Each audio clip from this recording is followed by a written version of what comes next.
The temperature in Indianapolis had reached 91 degrees by 2 in the afternoon, on the last Friday of July. The kind of heat that rises off the pavement in visible waves and makes the air above a busy sidewalk look like something you could pour. And Sergeant First Class Miles Draper had been 20 yards behind Anchor when he lost sight of him in the lunch crowd on Massachusetts Avenue. Anchor did not wander. In 4 years of working together, he had not once broken position without a reason that turned out to matter. Miles pushed through the crowd and found him in the gap between a food truck and a newspaper box, sitting beside an elderly man who was on the sidewalk, not sitting, not resting, but on the pavement, with his back against the newspaper box and his legs at an angle that said this had not been a choice. The crowd moved around them both as though the gap in the foot traffic were simply a feature of the sidewalk. What that Marine uncovered, when he got on his knees on the hot concrete next to that man, would pull a thread that led from a sidewalk in Indianapolis to a home on the east side of the city, and a secret that had been kept out of pride and love and the particular stubbornness of a man who had spent 87 years solving his own problems for longer than anyone who loved him knew. If stories about the ones who stop and the dogs who stop first belong in your feed, subscribe before we go further. There are more of them, and they deserve to be told. Miles Draper had joined the Marines at 23, which was later than most and for reasons that were not straightforward. He had grown up in Indianapolis, East Side, a neighborhood that had more of everything difficult than the rest of the city and less of everything convenient. And he had spent 3 years after high school trying to figure out what he was going to do with a mind that worked faster than the opportunities available to it. He had worked a warehouse job and a delivery route, and one winter at a grocery distribution center that was the coldest place he had ever been. Anne had been sitting at a bus stop on a Tuesday in February, heading nowhere in particular, when he had looked at the recruiting office across the street for the third time that week and finally accepted that he had been looking at it for a reason. He had served 9 years, 1 tour in Iraq and 2 in Helmand Province, and he had come home at 32 to Indianapolis because it was where he was from, which was a reason he had once thought was insufficient and had come to understand was the only reason that held up across distance and time. He was 35 now. He worked for a Veterans Employment Assistance Organization downtown, helping recently separated servicemen build civilian resumes and navigate job interviews. And he spent his lunch hours, when the weather permitted, and sometimes when it didn't, walking the neighborhood around Massachusetts Avenue with Anchor, because the walking steadied him and the neighborhood rewarded attention, and because Anchor required it. He was not by nature a man who demonstrated his interior life. He had learned, across 9 years of service and 3 years of transition back, to carry what he carried without making it a landscape other people had to navigate. He was reliable and direct and competent, and the people who knew him well understood that his quietness was not absence but economy. He spent words the way he spent energy, on things that warranted it. He had not, in 3 years back in Indianapolis, found a person he wanted to spend many words on. He was not sure whether this was preference or habit. He had not yet had cause to find out. Anchor was a Rottweiler, 6 years old, black and mahogany, 110 pounds with a solid considered movement of a dog that knows its own weight and uses it deliberately. He had been a military working dog, patrol and protection, before an injury to his left shoulder during a training exercise had ended his active service career at 4. He had come to Miles through a veteran dog placement program, and the match had been assessed as high compatibility, which the program coordinator explained meant that the dog and the person had overlapping temperaments in ways that would produce a stable working partnership. What it had produced, in practice, was 2 entities with a similar relationship to economy. Neither of them expended more than was needed. Both of them understood immediately when more was needed, and both of them were capable of moving very fast from stillness to action when the situation changed. Anchor was not a dog who performed his observations. He noted things. He acted on them when action was warranted and filed them when it was not. He had, in 4 years with Miles, communicated the difference between these 2 categories clearly enough that Miles had learned to trust it absolutely. He had been walking 3 steps behind Miles on the lunch crowd sidewalk on Massachusetts Avenue when the elderly man went down. Miles had been looking at his phone. That was the honest version. He had been reading an email from a client, and walking and trusting the sidewalk to be a sidewalk, which it was, until it wasn't. Anchor had not been looking at his phone. Miles found him in the gap between the food truck and the newspaper box. 23 seconds had elapsed from when he lost visual to when he pushed through the crowd and saw Anchor there. In those 23 seconds, Anchor had located the man, gone to him, positioned himself beside him, and was now sitting with his shoulder pressed against the man's left side. Steady, warm, immovable. In the specific way he sat against Miles on the nights when Miles sat in the dark, with the particular weight that had followed him home from Helmand and that had no name that fitted cleanly. It was not performing comfort. He was providing it. Those were different things, and Anchor understood the difference. The man was conscious. His eyes were open. He was breathing. Miles could see that from the doorway of the gap, but he was not moving. And his face had the gray-white quality that Miles recognized from situations in which the body has exceeded what it can manage without assistance. It was very old. He was dressed in a button-front shirt and slacks that said he had been somewhere intentional today. It had a canvas bag beside him on the pavement that had tipped over when he went down. Its contents: a library book, a folded newspaper, a pill organizer, spilling partly onto the sidewalk. The pill organizer had opened. The pills for Thursday afternoon were on the concrete in the July heat. Miles sighed to answer. Good. He got down on one knee. He said, Sir, my name is Miles. Can you hear me? The man's eyes found him. They were dark brown and entirely alert. Not confused, not frightened, simply still. He said, in a voice that was quieter than it wanted to be, I'm all right. Excited, the way people say it when they are very much not all right and have decided that admitting otherwise is a cost they are not willing to pay. Miles sighed. I believe you. He picked up the pill organizer. He put the Thursday pills back in their slot. He set it in the canvas bag. It picked up the library book, a large print edition of a Patrick O'Brian novel, a volume he recognized because his grandfather had read the same series, and placed it on top. It sighed, Can you tell me your name? The man said, Harold. A pause. Harold Reese.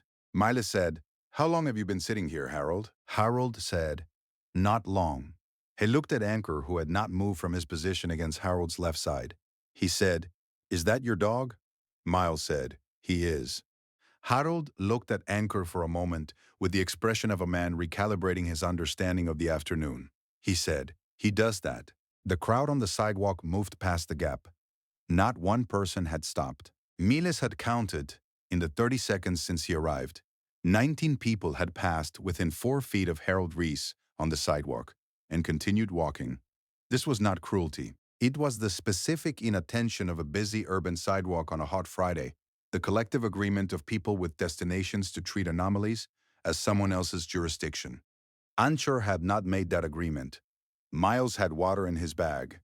He opened it and held the bottle for Harold, who drank carefully, and some color came back into his face. And when Miles asked whether he should call an ambulance, Harold said no with a firmness that told Miles the answer had been arrived at before the question was asked. He sighed, Is there someone I can call? Harold said, My grandson. He's at work. He reached into his shirt pocket for his phone and stopped. He looked at his shirt pocket. He looked at the canvas bag. He looked at Miles with the expression of a man who has just completed an inventory and found something missing. My phone, Harold said. Miles looked at the bag, the library book, the newspaper, the pill organizer. No phone. He looked at the sidewalk around them. He looked at the edge of the pavement. He looked at the gutter at the street edge. It was not there. He said, When did you last have it? Harold said, I had it on the corner of New Jersey and Mass. He paused. I sat down on that bench for a minute. I didn't feel well. I think I may have left it there. Miles sighed. Is your grandson's number written anywhere? Harold said, I know it. Miles handed Harold his own phone. Harold dialed. The line rang 4 times and went to voicemail. Harold said, Marcus, it's Grandpa. I'm on Massachusetts Avenue. I'm all right, but I need you to come. His voice was steady for the whole message. When he handed the phone back, his hand was not. Miles said, I'm going to stay with you until he comes. Harold looked at him for a moment. The careful look of a man who has been 87 years making assessments of whether the thing being offered is the thing being given. Then he looked at Anchor, who was still pressed against his left side, still and warm and entirely unhurried. Harold said, "You don't have to do that." Miles said, "I know." He sat down on the hot concrete of the Indianapolis sidewalk, cross-legged, next to Harold Reese and a Rottweiler who had stopped when no one else had. And he did not explain himself further, because the situation had already been explained. Have you ever walked past someone who needed stopping for? Not because you were cruel, but because the sidewalk was busy and you had somewhere to be and someone else would surely stop? If you're thinking of a moment like that right now, stay with this story. And tell me about the Harolds in your life in the comments. The ones who didn't ask. The ones who needed someone to sit down. Marcus Reese arrived 22 minutes later, slightly out of breath, 28 years old, with the expression of a man who had listened to his grandfather's voicemail 3 times on the way over, and talked himself, with partial success, out of the worst version of what it might mean. It came around the corner of the food truck and stopped when he saw Harold on the pavement and Anchor and Miles, and his face did several things in sequence before settling. Said, Grandpa. Harold said, "I'm fine, Marcus. I sat down too fast." Marcus looked at Miles. He said, "How long has he been here?" Miles sighed, "About 30 minutes when I found him. Maybe longer before that." Marcus crouched beside his grandfather. He put his hand on Harold's arm. He looked at his face. The grandson's inventory, the specific scan of a person who has been watching for something and checking whether today is the day. Miles watched him do it and understood, from the thoroughness of it, that this was not the first time Marcus had run this check. He said, "Marcus, is this something that's been happening?" Marcus looked at him. He said, "He doesn't tell me."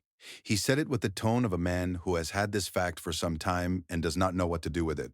Harold said, "I'm fine." Marcus said quietly, not to Harold, "This is the 3rd time this summer that I know about. There might be more." Miles said, "What does the doctor say?" Marcus sighed. "He hasn't been. He said he had an appointment." He looked at Harold. "Grandpa." Harold was looking at Anchor. He said, "I didn't want to make a fuss." The 3 of them sat with that for a moment. Harold and Miles on the pavement. Marcus crouched, Anchor pressed against Harold's left side, with the settled patience of a dog that has decided this is where he is, until further notice. The heat came off the concrete, in the particular way of a city in July. The crowd continued past the gap. Miles sighed, "Harold, I'd like to help you get home. And then I'd like to ask you something, if that's all right." Harold said, "You've already done a great deal." Miles sighed. "The dog did the hard part." Harold Reese lived on Brookside Avenue, on the east side of Indianapolis, in a brick bungalow he had bought in 1971, when the neighborhood was a different kind of neighborhood, and which he had stayed in through every transition the neighborhood had made. Since, because the house was his and the street was his, and the roots of a 52-year life in one place, do not pull up easily, and Harold Reese had never been a man who pulled up easily. He was 87 years old. He had been a postal carrier for 31 years, retired in 1999, after which he had walked the same 6-mile road for pleasure. 3 mornings a week, because the habit of the route was the pleasure of it, and because his body knew it, and because the people along it had become, over 3 decades, the kind of acquaintances whose faces told you the news of a neighborhood before the newspaper did. He had been, in the estimation of everyone who knew him on Brookside Avenue, the kind of man a block is held together by, present without intruding, reliable without being rigid, the person you called when something needed doing and who arrived with tools before you finished the sentence. His wife, June, had died in 2019. They had been married 61 years. The house on Brookside Avenue had been the shape of their life together, and without her, it was still that shape, which was both the comfort of it and the difficulty of it. He still cooked for 2 on Sundays out of habit, and ate 1 portion and put the other in the refrigerator and usually finished it by Tuesday. He had not told Marcus about this. He had not told Marcus about the Tuesday when he had come home from the library and sat on the porch for an hour before he felt able to go in. He had not told Marcus about the 3 mornings this summer, when the route had been too much and he had sat down on a bench or a curb and waited for his body to cooperate. It was not a man who made things difficult for people he loved by asking them to worry. This was, he understood, a form of stubbornness he had inherited from his own father and which he had never fully examined, because examining it would have required admitting it was something other than consideration. Marcus had moved 20 minutes away 3 years ago and came every other Sunday and called on Wednesdays and was by any measure Harold applied, a good grandson doing what a good grandson could. Harold was not going to add to what he could. Miles had understood most of this before Harold finished saying it. He had heard it in the shape of the things Harold did not say, the pauses where information should have been. The careful way Harold described the summer as having been a little warm, and the walks as having been fine, mostly. It sat at Harold's kitchen table on Brookside Avenue, with a glass of water that Marcus had brought and which Harold had accepted without protest, which told Miles something about the afternoon's cost. And he said, "Harold, I want to ask you something direct, and I need you to answer it the same way you'd answer a letter that was going on the record." Harold looked at him. He said, "All right. Is there something going on with your health that Marcus doesn't know about?" The kitchen was quiet. Anchor was lying under the table, pressed against Harold's feet, his breathing slow and steady. Outside, the afternoon had begun the slow descent from its worst heat, and the light through the kitchen window had the particular quality of late afternoon in July. Horizontal, golden, the light that makes old kitchens look exactly as good as they are. Harold said, "I have an appointment." Miles said, "When?" Harold said, "I was going to call." Miles said, "Harold." Harold was quiet for a moment. He looked at his hands on the table. He said, in a voice that was smaller than the one he had been using, "I don't want to be a burden to that boy." Miles sighed. He was out of breath when he got here. Harold looked at him. Miles said, "He ran." Harold's hands, on the table, pressed flat. His face did not change dramatically. He was not a man whose face changed dramatically. But something in the set of it shifted. The way something shifts when a thing you have been managing to not feel finally arrives. He sighed very quietly. "June would have made me go." He said it to himself more than to Miles, to the kitchen, to the particular absence that lived in old kitchens where a person used to be. Miles did not say anything. Anchor did not move. The afternoon light came through the window and held the room in the specific warmth of a summer day beginning to relent. If you were in Miles Draper's position right now, sitting in that kitchen, hearing that, would you have stayed? Would you have said what needed to be said next? Type yes or no in the comments. He already knew. He had known since he sat down on the hot concrete of Massachusetts Avenue and didn't explain himself. He sighed, "Then let's make the appointment today. Marcus will drive you." Marcus, who had been standing in the doorway of the kitchen because the table felt like it belonged to the two of them, said, "Yes, I will." Harold looked at his grandson. He looked at Miles. He looked at Anchor under the table, who had not moved from his position against Harold's feet since they arrived, and who looked back at him with the dark, unhurried eyes of a dog that had made a decision on a hot sidewalk and saw no reason to revisit it. Harold said, "All right." 2 words. Nota collapse. An agreement. The agreement of a man who had been solving his own problems for 87 years and had decided, in the kitchen of the house on Brookside Avenue in the afternoon light, that this particular problem was one he could accept help with. The room absorbed it. Marcus came to the table. He sat down across from his grandfather, which was where he should have been sitting for some time. And Harold looked at him across the table, with the expression of a man who has been protecting someone from worry, and has finally understood that the protection was costing both of them something. Neither could afford. The appointment was Tuesday. Marcus drove. The doctor's assessment was thorough, and the outcome was not as serious as the summer had suggested it might be, but serious enough that adjustments were warranted. Medication, hydration, the summer walks moved to morning before the heat climbed. A check-in text to Marcos every day at noon that Harold agreed to and that Marcos promised not to overinterpret. Small things. The architecture of paying attention.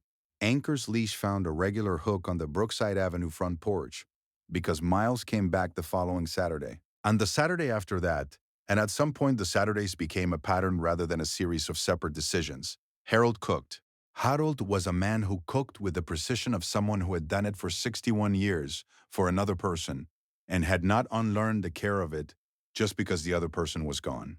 Emma de a particular kind of short ribs that Marcos said his grandmother had taught Harold in 1963, and that Harold had been refining ever since, which Miles considered one of the finest things he had been given to eat in 35 years of eating. There are moments that feel less like chance and more like a dog making a decision, planting himself in the gap between a food truck and a newspaper box, pressing his shoulder against an old man on a hot sidewalk, and waiting for the person who would understand what the waiting meant. Miles had lost track of Anchor for 23 seconds on Massachusetts Avenue. In those 23 seconds, Anchor had done everything that needed to be done. Miles had arrived to find it already in motion. Not the problem, but the response to the problem. A 110-pound Rottweiler in a gap in the foot traffic with his shoulder against a stranger, telling the crowd by his presence that this man was not to be walked past. The crowd had walked past anyway. Anchor had not read the memo. He never did. This story is for everyone who sat down on a hot sidewalk when they had somewhere else to be, and for the ones who were already there. Is there a Harold in your life? Someone who has been carrying things quietly, who doesn't call because they don't want to make a fuss, who you haven't checked on in longer than you should have? Kai them today if you can. And if they're not here to call anymore, type their name in the comments. This section belongs to them. Every story on this channel is about choosing not to look away. If that means something to you, subscribe so you're here for the next one. There are more of them waiting. Which moment in this story stayed with you? I'll see you in the comments.